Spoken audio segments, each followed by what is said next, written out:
3 বছরের বাচ্চার হাতে মোবাইল দিয়ে দিছে, 2 বছরের বাচ্চার হাতে অভিভাবক মোবাইল দিয়ে দিছে। মানে খামখেয়ালির এক জিন্দিগি। এক সন্তান গঠন কিভাবে করতে হয় মুসলমান তাও জানেন। বাচ্চাকে টেলিভিশনের হাতে তুলে দিছে, টেলিভিশন দেখে দেখে শেখো। বাচ্চাতে সমবয়সীদের হাতে তুলে দিছে যে সমবয়সী বন্ধুদের সাথে আড্ডা দিতে দিতে যা শেখো।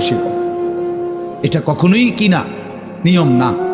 রাসূলুল্লাহ সাল্লাল্লাহু আলাইহি ওয়াসাল্লাম বলছেন, কুল্লু মাউলুদিন ইউলাদু আলাল ফিতরা, প্রত্যেকটি মানব সন্তান আল্লাহকে মানার শতভাগ যোগ্যতা নিয়ে পৃথিবীতে ভূমিষ্ঠ হয়। কোরআন শরীফে আল্লাহ তাআলা বলছেন, ফিতরাতাল্লাহিল্লাতী ফাতারান নাসা আলাইহা, কোরআনের আয়াত।